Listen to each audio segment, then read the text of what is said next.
what you call the farming and all those things. Whatever they used to do, we don't have any historical evidence of what happened during those 1200 years. But all said and done, these 1200 years is very, what you call, intellectually, they have a very rich period. Reason being that we have example of three important religions or three books culminating during this time. We have Upanishads, we have Buddhism, we have Jainism. So these three religions came into existence during this time only. Now we are going to enter the Mauryan period. Everyone is able to understand. किसी को कोई problem तो नहीं है ना? Okay. Okay. Now this symbol, as we all know till here, we all know this is the. हाँ बोलो ना, डर क्यों रहे हो?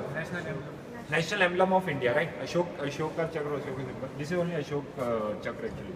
Okay, this is the national emblem of India till over here, and it is on an inverted lotus. Lotus, Kamal ka phool jisam kehte. It's on an inverted lotus over here, right?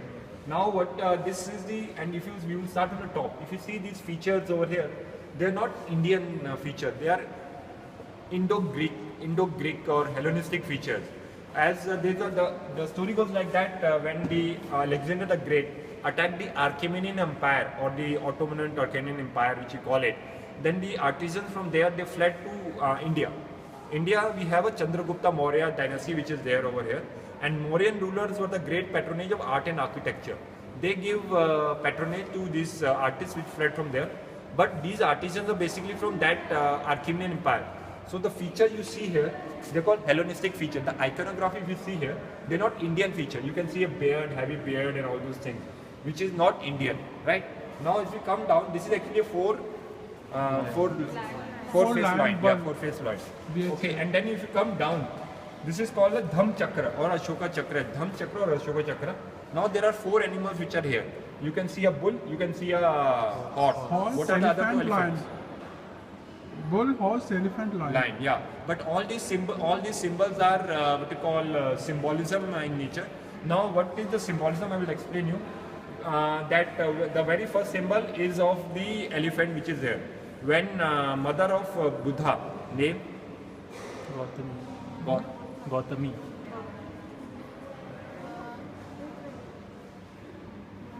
Gautami was not the mother. Not mother. She's a disciple of Buddha. Anyone?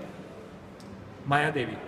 Maya Devi is the name of the mother. When actually Buddha was about to born, she dreamt of a white elephant entering her womb. So that is the symbol of mother of Maya Devi or Buddha. Then there is the symbol of loin. Loin is actually the symbol in which when Buddha was about to born, the astrological the features were of a constellation, is the lion constellation, right? And then there is a symbol of bull. Bull is the symbol under which the Gautama that was born actually, right? And then there is a symbol of horse. Horse is a symbol when Buddha became a monk. He renunciated the word and he became a monk. So that's a symbol of renunciation of Buddha. Then we have this Ashoka Chakra or Dham Chakra, which is called it. This is also a Buddhist symbol which is added later, of course. Where is elephant in this? दो है ना, तो दो तो पीछे होंगे ना यार. आपको बाकी दिख रहा है क्या? शेयर दिख रहा है? Front page है ना, back page में होगा.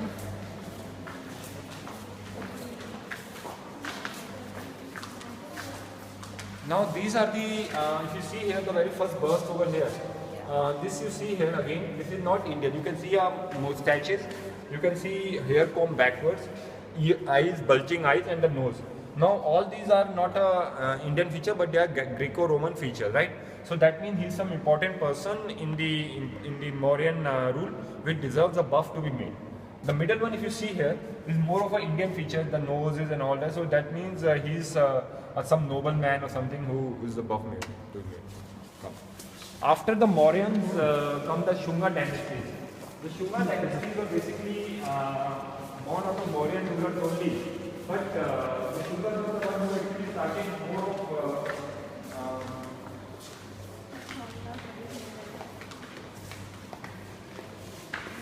again the Buddhism started more of what you call spreading outside India through in Shunga period only.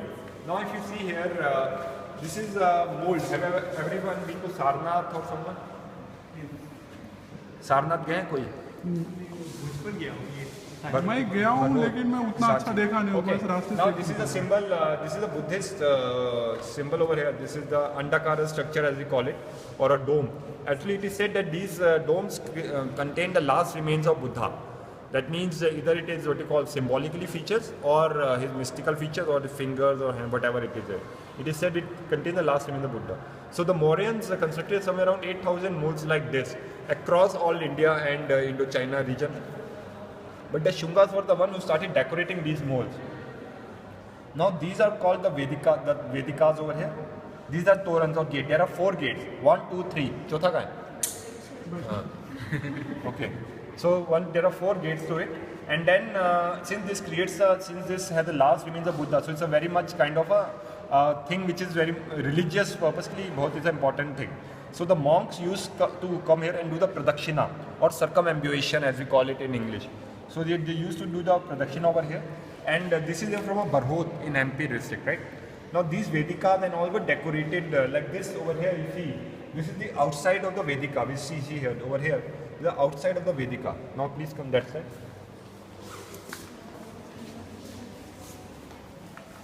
This is the inner part. That means the andar wala jo hissa hai. This is the inner part of the Vedika you see here.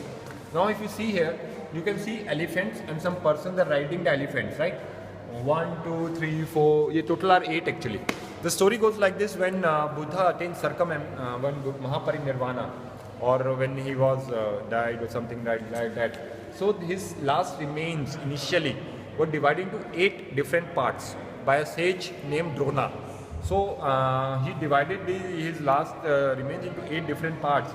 And then if you see here, you can see elephant, and each elephant has a different what you call a do over here.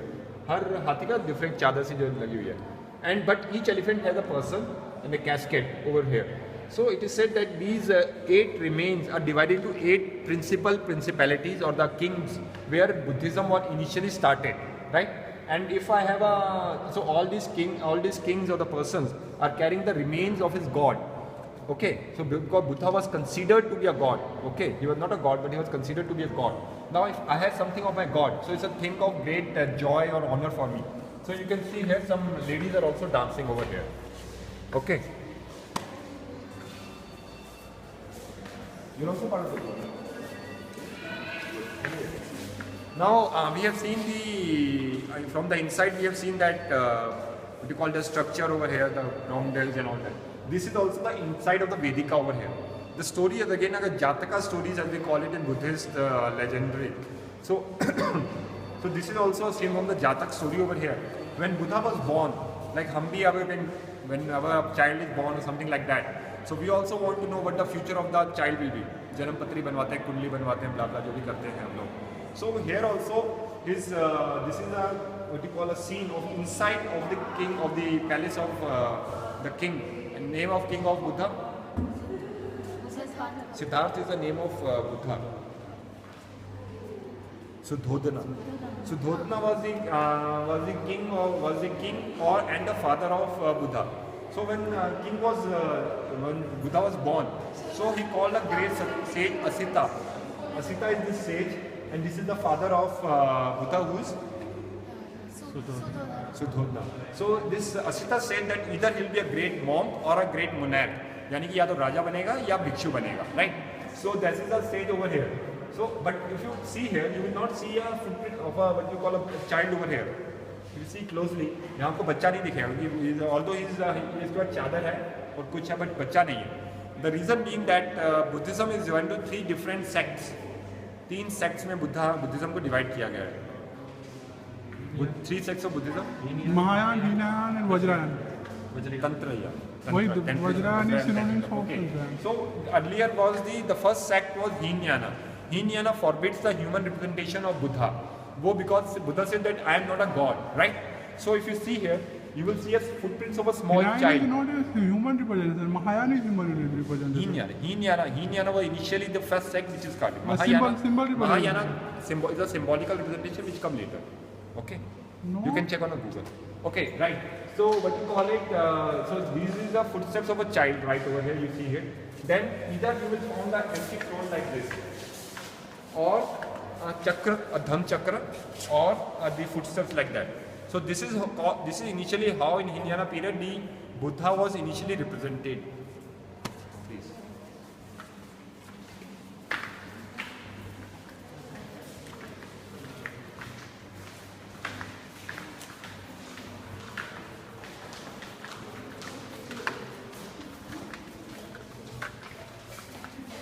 Problem तुमको भी हो गया अभी सुन लो Now we are in the Kushana Gallery. Kushana Gallery is a period which is again Indo-Gandharva style or all those things, which is basically Indo-Western style, Iran, Pakistan, Afghanistan during as time. So if you see here, again the style if you see is not Indian, it's a Greco-Roman style. You can see the bulging eyes, you can see ears, nose and the skull structure. This is a Buddha who is standing and he is holding a very heavy rope. And here is one hand is over here which is holding the rope, the other hand is missing actually. Now if you see, this is made of black schist stone. This is Gandharva style which you are depicted over here. So there are two schools of arts which are there. One is the Gandharva school of art which uses the black schist stone and dominated by Buddhism thing. And then parallelly in Indian side we have a Mathura school of art in which is dominated by Hindu motifs and Hindu thing, and they use a red schist stone. The example you see on the back side.